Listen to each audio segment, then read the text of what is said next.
Hi, isang napakagandang araw po sa ating lahat, mga minamahal naming mga kapatid, mga kabataan, mga sundalo ng ating Panginoon ah, na nagpapagal para sa gawain. Welcome to the Great Sophia Discipleship and Leadership Ministry.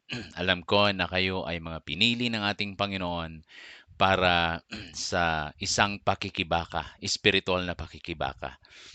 And the Lord commanded us to go and to make disciples of all the nations. So inaasahan ko na ang isang dahilan kung bakit kayo nandito is nais niyong matuto kung paano niyo dalhin ang ebanghelyo, unang-una sa inyong mga pamilya, ikalawa sa inyong mga kamag-anak, kaibigan, mga katrabaho at mga kaklase. So, congratulations, and you are here right now. Welcome to the Great Sophia Discipleship and Leadership Ministry again. So today, our I understand na kayo po ay natapos na sa basic. That's the first book of our discipleship system. uh, the G2G, or the pursuit system of the Great Sophia Ministries. Now, kayo ngayon po ay nasa ikalawang aklat, okay, ng series po na ito, and I hope and pray na doon sa basic, kayo po ay natuto at marami po kayong natutunan doon. So ngayon, tayo po ay dumako, and I'm gonna discuss to you four topics out of dito sa train na libro, out of seven. I'm gonna discuss you four topics, and I hope and pray na kayo po ay matuto at hindi lamang head knowledge ang magkaroon kayo, kundi magkaroon kayo ng talagang puso at may i-apply po ang mga prinsipyo ng train, the second book of our discipleship system. Let me pray for you. Let us pray. Dear God and Heavenly Father, maraming salamat po, Panginoon, sa araw na ito. Maraming salamat dahil sa inyong kabutihan. Empower us through your Holy Spirit na mangusap siya sa bawat isa sa amin, Lord. Ang lahat po ng ito ay aking samot dalangin sa pangalan ni Jesus. Amen and amen. So, today, our first topic dito po mula sa aklat ng train ay letter T, sapagkat ito po ay acrostic o may mga meaning po ang bawat letra ng salitang train. So, today, we're gonna be tackling about letter T, at tinawag po namin itong transform mission. So, meron pong mga katanungan na nais kong sagutin po ninyo sa inyong mga sarili, o isulat nyo po ang inyong mga kasagutan. Have you ever experienced someone giving you a task to do? And number two, have you watched a movie Transformers? What did you notice about it? And then number three, what does transformation mean to you? So, nais ko pong maaari ibahagi nyo kung meron kayong partner, ibahagi nyo ang kasagutan doon dito po sa mga katanungang ito. Sa inyong mga small groups, yan, maaari kayong magbahagi ng inyong sagot mula dito sa mga katanungang ito. So, tayo po yung magsimula na sa atin pong pag-aaral. So, ang definition po ng transformation, as you've noticed, there are three words, right? In that one word, mayroon pong three words. Una, trans, all right? And then form, and then mission. So what is, or if you're going to put it together, the trans and form is transform, to change. That's the meaning. And then a mission is a mission or a specific task or duty assigned to a person or group. If you're going to put it together, transformation, the act of process of transmitting. Naniniwala po ako na ang bawat isa, kayo po ay tunay na nakakilala sa ating Panginoon, kayo po ay nabago. The Lord transformed you into His likeness. 2 Corinthians 5:17, it is very clear na kung kayo po ay nakakilala sa Panginoon, the Lord will give you a new nature. You are a new creature in the Lord. Old things have passed away. Behold, all things are become new. So inaasahan natin na sa ating paglakad bilang pong mga anak ng ating Panginoon, tayo po ay mayroon ng mga binagong buhay kasi yun ang nais ng ating Panginoon. So remember in the basic na merong sanctification doon, we are declared righteous and we have to live our righteousness in this world. All right? So, sabi po dito ni Apostle Paul in 2 Corinthians 5:20. So, 2 Corinthians 5:20, sabi ni Paul, "We are therefore Christ's ambassadors, as though God were making his appeal through us to we implore you in Christ's behalf. Be reconciled to God." So we are his representative. That's the meaning of an ambassador. We are God's representative on earth. You are carrying the gift of salvation that was given to you. Therefore, God expects you and me to share and transmit to others uh, the experience and truth you have received from Him. So yun yung nais ng ating Panginoon. Na tayo binago, ano yung pagbabago sa atin ng Panginoon, ano yung mga nabago sa atin ay inaasahan ng Panginoon na tayo ay ibahagi din po natin ito sa iba. Because again, we are a representative of God here on earth. His kingdom is on earth, therefore we are His representative or ambassadors of the living God. So there are three things that I'm going to share to you. Okay? Number one, the calling. So our calling is to shine and to season the world. So if you have your Bibles with you, you can open it in Matthew chapter 5:13 to 16, and let me read it for you. "You are the salt of the earth, but if the salt loses its saltiness, how can it be made salty again? It is no longer good for anything except to be thrown out and trampled underfoot. You are the light of the world. A town built on a hill cannot be hidden. Neither do people light a lamp and put it under the bowl. Instead, they put it on its stand, and it gives light to everyone in the house. In the same way, let your light shine before others, that they may see your good deeds and glorify your Father in heaven."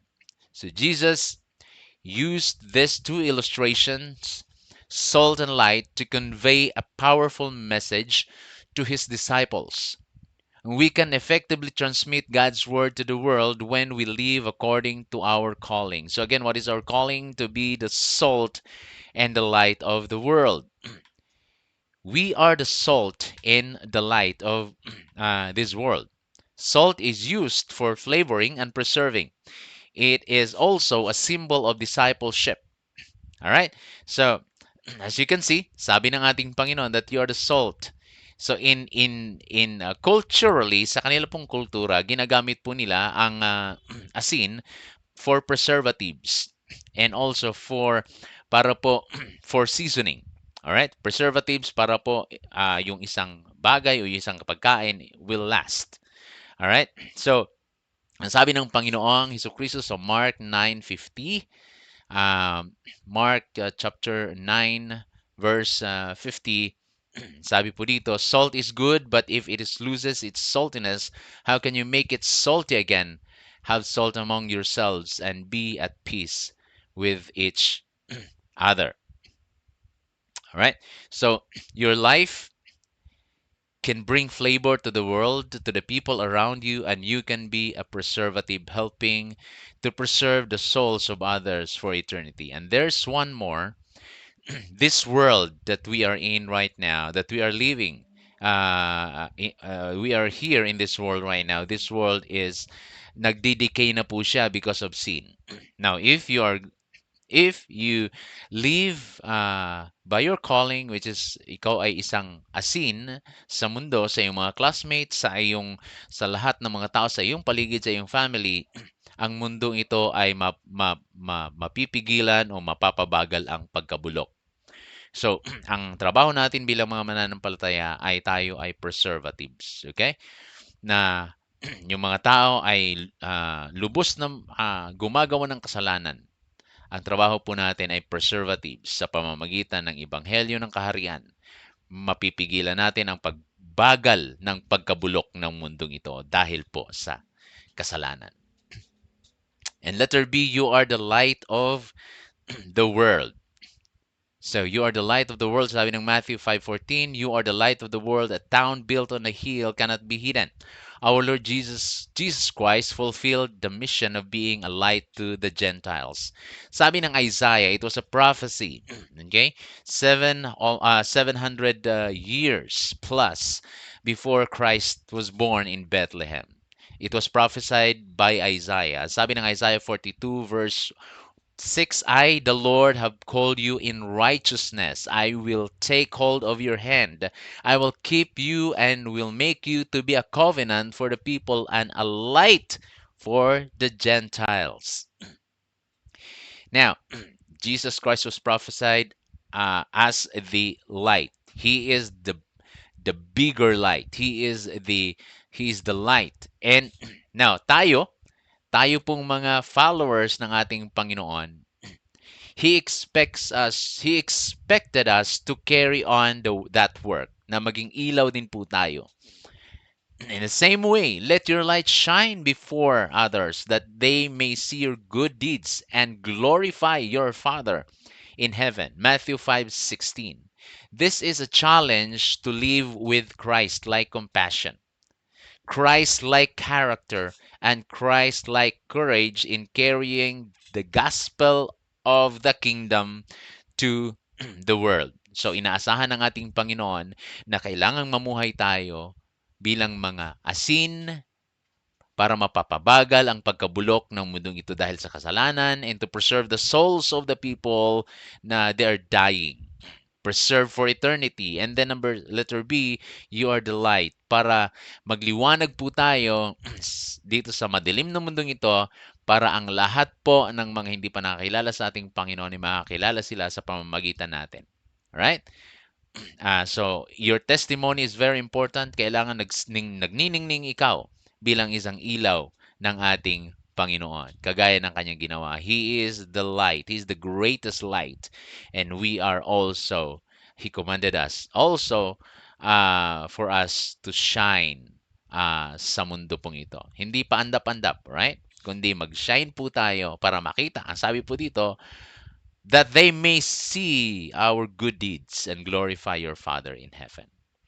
Number 2, the challenge. So what is the challenge of Jesus Christ for us? Okay? So ang challenge po sa atin ng ating Panginoon is to work for the Master, to work for the King. Always remember that our boss is the Lord Jesus Christ. We are into God's business. All right? His kingdom business in this world. Tayo po ay mga ambassadors ng ating Panginoon. Tayo po ay kanyang mga representatives, at we are into a business, eternal and kingdom business. The challenge is to work for the Master, not to work for someone else, but to work for our King, to work for our boss. Ang sabi po ng Matthew 9:36 to 38, when he saw the crowds, he had compassion on them because they were harassed and helpless, like sheep without a shepherd. Then he said to his disciples, the harvest is plentiful, but the workers are few. Ask the Lord of the harvest, therefore, to send out workers into his harvest. So Christ challenged his disciples in this context to see the reality of the harvest. The harvest here refers to the people, lost souls, like sheep without a shepherd. How many lost people do you encounter every day in your life? In your workplace, in your schools, even in your home, you see them. What do you feel when you see these people? Do you feel compassion like Jesus did? He is challenging you right now. Share your salvation. Give away what you have received. Romans chapter 1 verse 16, and this is what the apostle Paul said, for I am not ashamed of the gospel. because it is the power of God to bring salvation to everyone who believes, first to the Jew, then to the Gentile. So Paul boldly declared this truth even in the capital of the Roman Empire. You know what? The Roman Empire is a pagan empire, right? So, pero si Apostle Paul wala siyang takot. He declared, I am not ashamed of the gospel, even if he is in the middle of a pagan country. Okay? Pagan culture. Because, sabi niya, I am not ashamed of the gospel because it is a power of God to bring salvation to everyone who believes. Will you answer the call? Will you accept the challenge of the Lord Jesus Christ? Sabi ng Panginoong Yesus sa Matthew 10:16, I am sending you out like sheep among wolves. Therefore, be shrewd as snakes and as innocent as doves. So Christ is sending you to proclaim the gospel of the kingdom to your neighbors, to your office mates, to your classmates, boss, and family. Remember, we are God's representative here on earth. We are God's soldiers. Tayo po ay nakikibaka para sa ebanghelyo ng kaharian ng ating Panginoon. And the third one, which is the last one for the transformation, is the command to bear fruit that lasts. God transformed you into a tree, a fruit na inaasahan niyang mamumunga. John 15:4, remain in me as I also remain in you. No branch can bear fruit by itself. It must remain in the vine. Neither can you bear fruit unless you remain in me. And in also in John chapter 1 John chapter 2 verse 19, they went out from us, but they were not really of us. For if they have been of us, they would have remained with us. So ano po ang ibig sabihin nito? Balik tayo doon sa John chapter 15 verse 4. The word abide means to remain. Every Christian must remain inseparably connected to Christ in all areas of life. You depend on Him for grace and strength to obey. You look to His word for instruction. You offer Him your praise and adoration, and you submit to His authority over your life.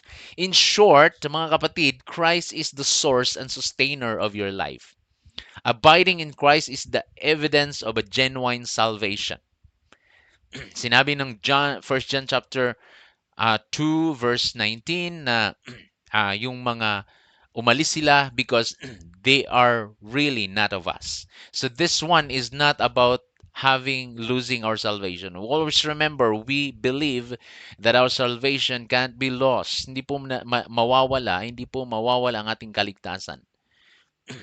Yung pong mga naliligaw, yung mga hindi tunay na ligtas na umaalis, ay hindi talaga sila tunay na ligtas.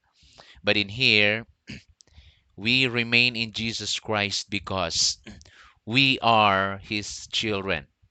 No matter what, we are under God's grace. All right? So those with the true faith will remain. They will not defect, deny, or abandon the truth of Christ.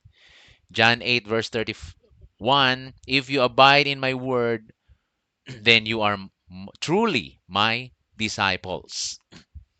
So Christ expects you and me to bear fruit that will last. There are two kinds of fruit Christ wants His disciples to bear. Number one is the fruit of the Spirit. Galatians chapter 5 verses 22 to 23. All right? Sabi ni Paul, but the fruit of the Spirit is love, joy, peace, forbearance, kindness, goodness, faithfulness, gentleness, and self-control. Against such things there is no law.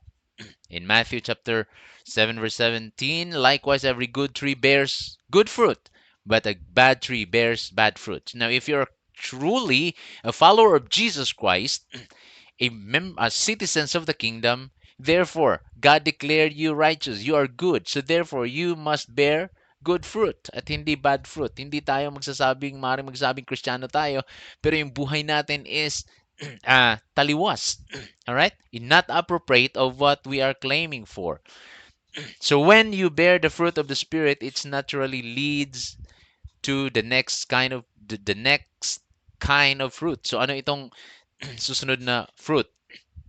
So kung ikaw ay tunay na binago ang buhay mo, it will lead through the Holy Spirit. Ito po ay magli-lead sa iyo uh, to souls, sa mga kaluluwa na iyong dadalhin sa ating Panginoon. So Paul said the fruit of the Spirit is love. And Jesus said, Mark chapter 12, verse 31, love your neighbor as yourself. There is no commandment greater than this. You see, if you are in Christ, then one of the fruit of the Spirit is love. And that love will manifest to others. Doon sa mga taong hindi kamahal-mahal. Doon sa mga classmate nating makukulit. Doon sa mga katrabaho natin, kapamilyang makukulit. So we have to love them. Matthew 13:8, still others seed fell on the good soil where it produced a crop and 160 or 30 times what was sown. So as you can see, that in here, yung mga tunay na kumilala sa ating Panginoon ay hindi po yan mapipigilan na mamunga. Okay? Mamumunga at mamumunga ka. Hindi po ibig sabihin na ang tagal na nating mananampalataya, wala pa rin po tayong nadadala sa ating Panginoon. If you're claiming to be a Christian, to be a follower of Jesus, you have the Holy Spirit, and the fruit of the Spirit is love, and that love will again manifest sa buhay po natin. As you can see, yung mga tunay na mananampalataya in Acts chapter 2 verse 41, it says in the here that after Peter preached the gospel, 300,000 3,000 souls were added to the church in one day. Every person you lead and nurture in Christ is a fruit of your labor. Sila po ang magiging bunga ninyo. Sila po ang magiging mga bunga na sinasabi po dito ng atin pong Panginoon. Okay? So again, ang tunay na mananampalataya ay namumunga. Sa pamamagitan ng banal na Espiritu, ang bunga ay pag-ibig. At yung pag-ibig na yan ay magmamanifest yan sa ating mga buhay. Magkakaroon tayo ng compassion. Tunay na pagmamahal sa mga taong hindi pa nakakilala sa ating Panginoon. Okay? So, yeah, I hope and pray na tayo ay tatalima doon sa utos ng ating Panginoon. Again, tayo po ay binago. We are transformed. As a transformed man, ay meron po tayong misyon. Meron kang misyon. At ang misyon mo ay sakupin natin ang buong mundo ng Ebanghelyo ng kaharian ng ating Panginoon. And I hope and pray this lesson ay hindi lamang ito ating pinakinggan, natutunan, kundi atin po itong isa pamuhay. Saan man tayo nandoon, pakita natin ang ating buhay na tayo ay asin, tayo ay ilaw, upang marami po tayong madala sa ating Panginoon. Okay? Mga taong nakatanikala sa kasalanan, nakatanikala sa kapangyarihan ng dyablo, ang atin pong trabaho ay dalhin po sila sa kaharian ng ating Panginoon dito sa lupa. Dalhin sila sa pamamagitan natin ng ating bawat buhay. Maraming salamat. Tayo po ay manalangin. Panginoong Diyos, maraming salamat. Pinupuri namin kayo at pinapasalamatan. Salamat sa lahat. Salamat sa aming natutunan. Help us to be the light and salt in this world. Na makita sa aming buhay na kami ay tunay na binago at kami po ay mamumunga sa takdang panahon. Salamat, Panginoon. Ang lahat ng ito ay aking dalangin sa pangalan ni Jesus. Amen and amen.